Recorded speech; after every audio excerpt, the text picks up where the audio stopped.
Looking back, I think the hardest part wasn't finding out she cheated. It was realizing how many chances I had to see it coming and how badly I wanted to believe everything was okay. We had been together for almost 3 years. For most of that time, life felt normal. Nothing fancy, just two people trying to build a future together. We shared an apartment. We split the bills. Every Friday, we'd order takeout, watch a movie, and argue over what to eat for at least 20 minutes before agreeing on the same pizza we always ordered. It wasn't exciting, but it was comfortable. And honestly, I thought comfortable was enough. If someone had asked me back then whether I trusted her, I would have laughed. Of course I did. She was the last person I ever expected to lie to me. Looking back now, I don't think people wake up one morning and suddenly become strangers. It happens little by little, one small lie at a time. The first thing that changed was her phone. She used to leave it anywhere. On the couch, on the kitchen counter. Sometimes she'd even ask me to answer a text if she was in the shower. Then, almost overnight, it never left her hand. If she walked into another room, the phone went with her. If it buzzed, she'd flip it over before looking at the screen. Whenever I walked past her, she'd instinctively lock it. I noticed. Of course I noticed. But I kept telling myself the same thing. Don't be that jealous boyfriend. Everybody deserves privacy, right? Then came the late nights. At first it was easy to believe. We're short-staffed. My boss asked me to stay. We got a big project. She sounded exhausted whenever she came home. Sometimes she'd even complain about work before going straight to bed. I felt bad for her. I'd make dinner, do the dishes, tell her not to worry about anything. She'd smile, kiss me on the cheek, and thank me for understanding. Looking back, that part hurts the most, because while I was trying to make her life easier, she was already living a second one. My mom noticed before I did. One Sunday, we were having lunch at my parents' house when she looked at me and casually asked, "Is everything okay between you two?" I laughed. "Yeah. Why?" She shrugged. "I don't know. She just seems distracted lately." I looked at my girlfriend. She smiled at my mom, joined every conversation, laughed at every joke. She looked completely normal. On the drive home, I even teased her. "My mom thinks you've been acting weird." She laughed. "Maybe I'm just tired." That answer made perfect sense. So I believed it. Again, weeks passed. Nothing dramatic happened. No big fights. No screaming. No obvious signs. Just distance. Every time I tried to spend time with her, she already had plans. Co-workers, girls' nights, team dinners, birthday parties. There was always something. I started spending more evenings alone. At first it bothered me. Eventually, I got used to it. I think that's the scary part. People don't notice when a relationship falls apart. They just slowly adjust to living without each other. One Friday evening, I got off work earlier than usual. I thought about surprising her. She had texted me that she'd be working late again, so I figured I'd order her favorite food and wait for her at home. As I was driving, my phone buzzed. It was one of my co-workers. "Hey, aren't you at Bella Vita tonight?" I frowned. "What do you mean? I swear I just saw your girlfriend there." I laughed. "No way. She's working." There was a short pause. Then he said something I'll never forget. "Dude, I could be wrong, but she definitely wasn't wearing work clothes." I don't know why, but instead of driving home, I turned the wheel. Bella Vita was only 10 minutes away. The whole drive, I kept hoping he'd made a mistake. Maybe it was someone who looked like her. Maybe she'd stopped by after work. Maybe there was a perfectly reasonable explanation. That's the funny thing about love. Even when the truth is standing right in front of you, your brain will invent 100 lies to protect your heart. I parked across the street, sat in my car, and stared through the restaurant window. At first, I didn't see her. Then, I saw her laugh. Not the polite laugh she used around strangers. Not the fake laugh she used at family dinners. Her real laugh, the one I hadn't heard in weeks. She was sitting across from another man, leaning forward, smiling, looking happier than I'd seen her in months. I told myself to calm down. Maybe it was just a coworker. Maybe I was overreacting. Then he reached across the table and took her hand. She didn't pull away. She smiled and gently squeezed his fingers. I felt like all the air had left my body. Everything around me went quiet. The traffic, the people walking by, even my own thoughts. I just sat there, Watching the woman I love smile at someone else. I should have driven away. I should have gone home. Instead, I made the worst decision of my life. I decided to follow them. The moment they walked out of the restaurant, I started my engine. I kept my distance. Not because I was trying to be clever, but because I still hoped I was wrong. Maybe they'd hug goodbye. Maybe they were just close co-workers. Maybe I had let my imagination get the best of me. I wanted an explanation. Any explanation. They drove across town. I stayed a few cars behind them. Every red light felt like an hour. Every turn made my stomach sink a little more. Then, they pulled into the parking lot of a hotel. I remember staring at the sign for a few seconds. Maybe they were meeting someone. Maybe there was a company event. Maybe I was still lying to myself. He got out first, walked around the car, opened her door. She smiled. Then she wrapped her arms around him. Not like two friends. Not like co-workers. She kissed him. Slowly.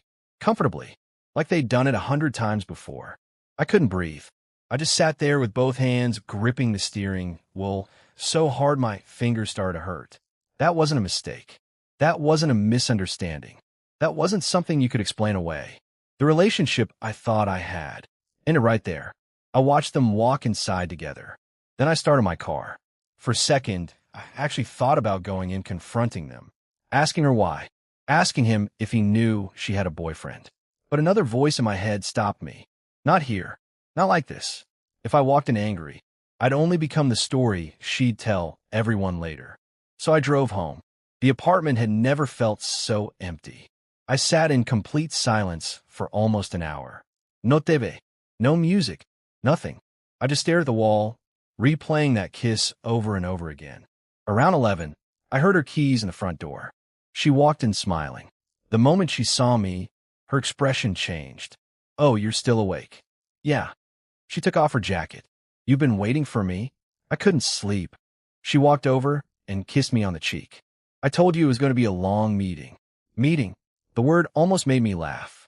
Instead, I smiled. I figured. She looked relieved. My boss kept everyone longer than expected. She was lying to my face, without even blinking. I'll take a shower, she said. I smell like work. I nodded. Go ahead. A few seconds later, I heard the bathroom door close. Then the shower started running. That's when I noticed it. Her phone, still lying on the kitchen counter. She had forgotten it. For a long moment, I just looked at it. Part of me wanted to leave it alone. Another part of me already knew there was nothing left to protect. I picked it up. The screen lit up immediately. She hadn't even locked it. Maybe she'd gotten careless. Maybe she never imagined I'd check. Or maybe she was simply too distracted. Either way, there it was. The truth. The first conversation at the top of her messages had a heart next to the name. Marcel, my chest tightened. I opened it. The last message had been sent less than 15 minutes earlier. Marcel, did you make it home okay? Her. Yeah. He didn't suspect a thing. I stopped breathing for a second. Then I kept reading.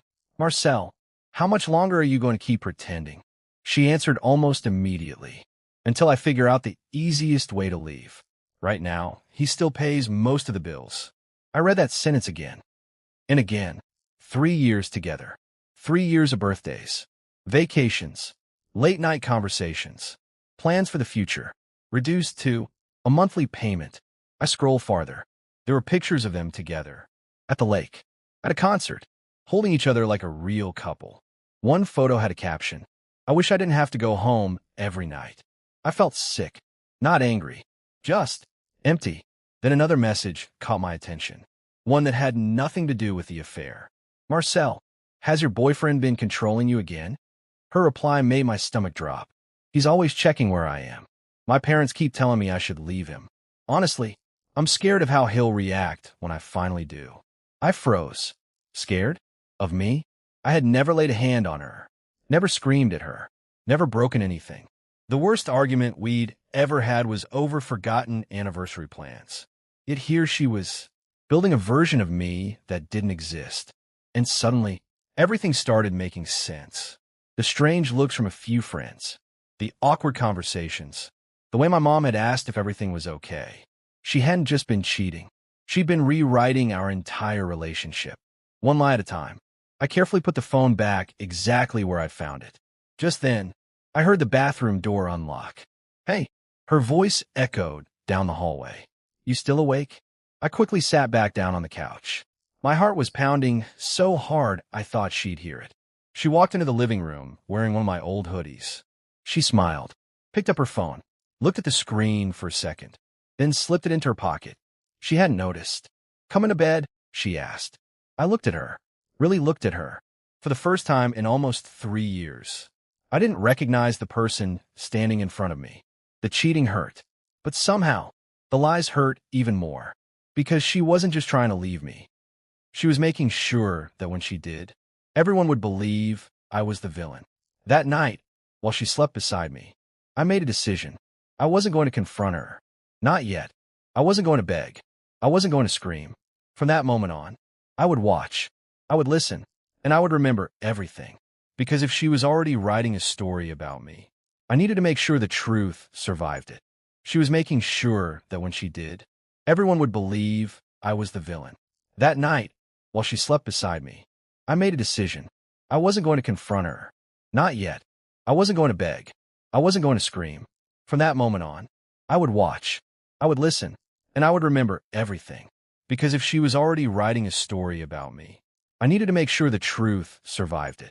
The next morning, she smiled at me like nothing had happened. Morning. She walked into the kitchen wearing one of my hoodies, poured herself a cup of coffee, and kissed me on the cheek. I'll probably be late again tonight. I looked at her for a second. Busy day, she sighed dramatically. My boss keeps dumping work on me. That sucks. She smiled. Thanks for understanding. If only she knew. I understood far more than she realized. The strange part was, I wasn't angry anymore. At least not in the way I expected. The first night had been unbearable. I couldn't sleep, couldn't eat, couldn't stop replaying that kiss outside the hotel. But after reading those messages, something inside me changed. I stopped asking myself, why? Instead, I started asking, who is this person? Because the woman sleeping next to me wasn't the same woman I'd fallen in love with. Or maybe she had always been this person. I had just never noticed. Over the next couple of weeks, I changed. Not because I wanted to hurt her, because I needed to save myself. I stopped waiting for her to come home.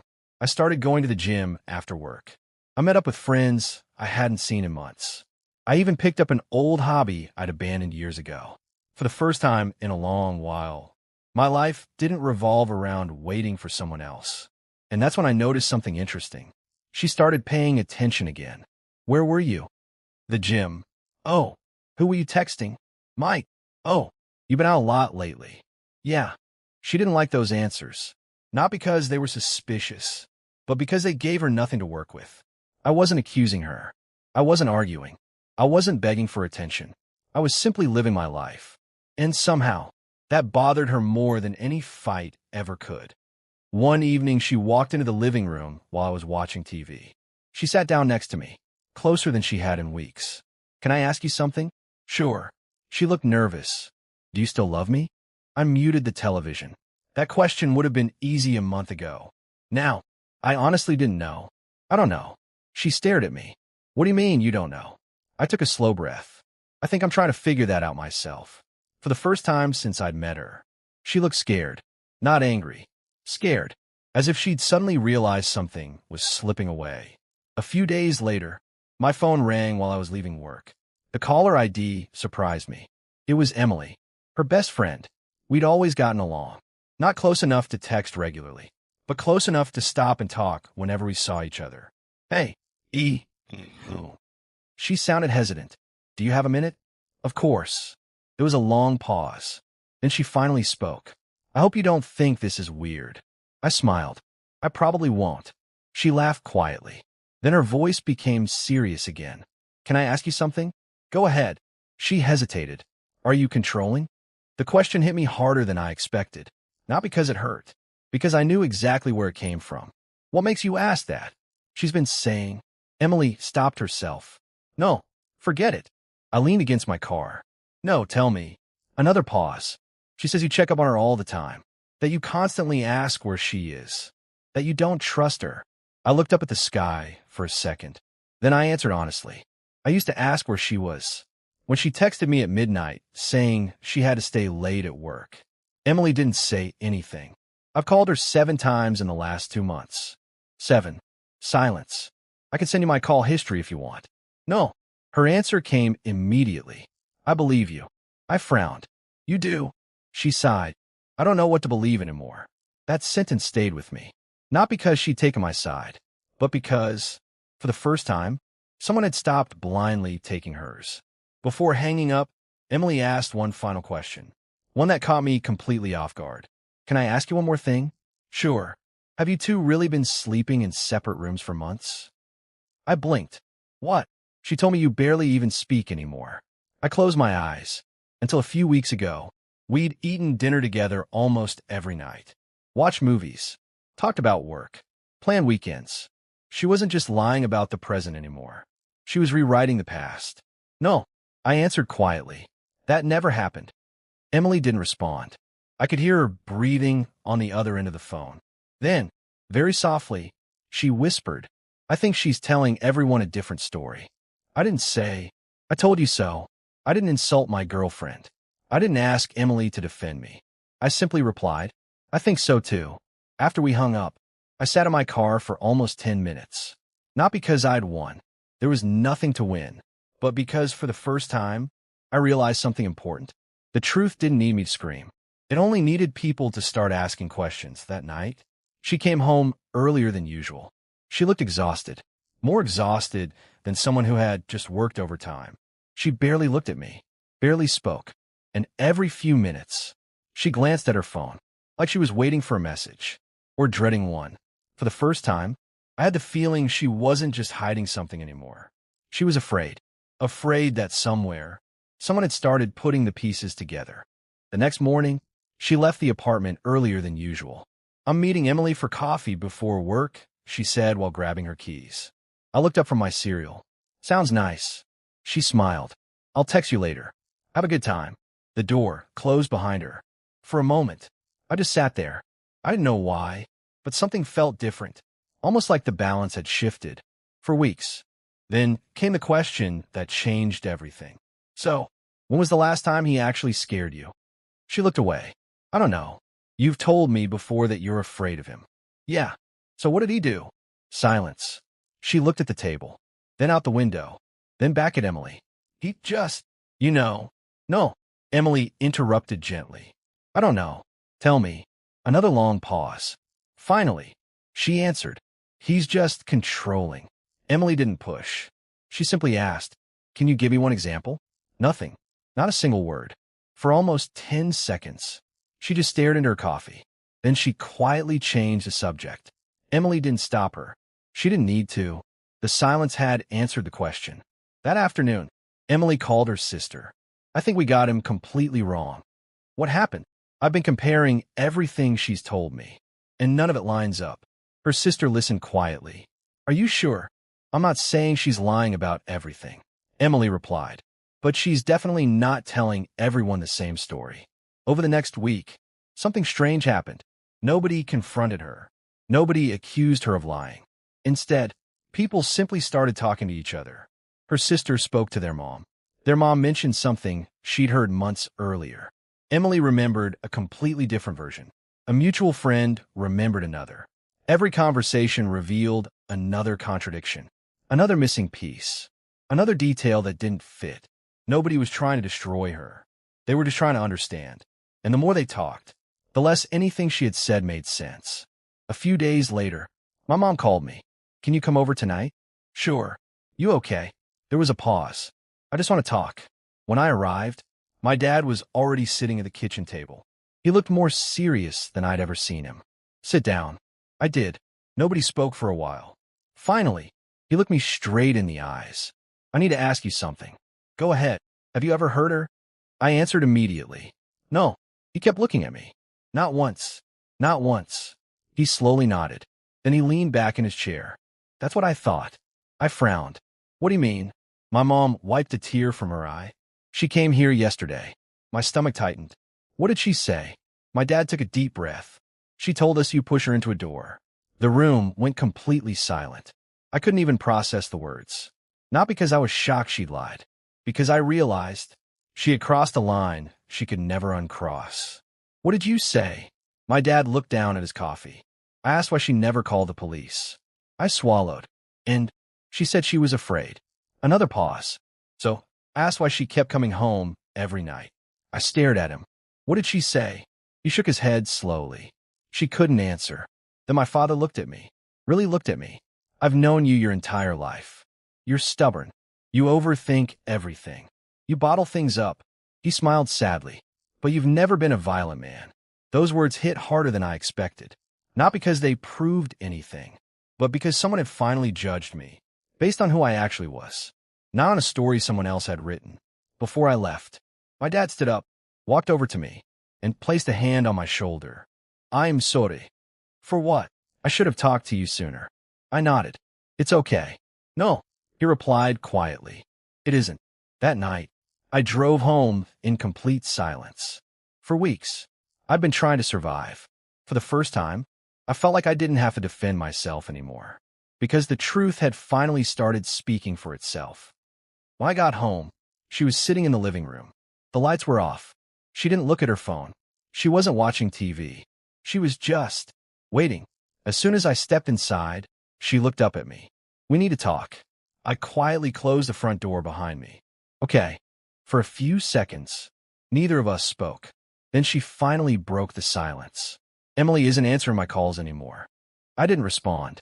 My parents barely talked to me. Still, I stayed silent. She looked down at the floor. They think I've been lying. I took a slow breath. Have you? Tears immediately filled her eyes. It wasn't supposed to happen like this. That wasn't an answer. It just... She wiped her face. It got out of control. I nodded slowly. I know. She looked at me with hope. Real hope. Like she thought there was still a way back. I'll end things with him. I didn't say anything. I already blocked him. Silence. I'll quit my job. Still nothing. We could go to couples therapy. She moved closer. I'll do whatever it takes. I looked at her for a long time. Then I quietly asked, why now? She frowned. What? Why now? You had months. Months to tell me the truth. Months to fight for us. You only started fighting after everyone else stopped believing your lies. She opened her mouth, but no words came out. I made a mistake. No, I replied calmly. You made hundreds. The affair was one. The lies were another. You lied to your friends. You lied to your parents. You lied to him. And every single day, you lied to me. She broke down crying. I was scared. I know. I didn't know how to leave. You already had. She looked confused. You left this relationship a long time ago. You just forgot to tell me. The room fell silent. For almost a minute, the only sound was her crying. Finally, she whispered, please, don't make me leave. I don't have anywhere to go. That sentence hurt, because despite everything, I still cared about the person I thought she used to be. But that person was gone.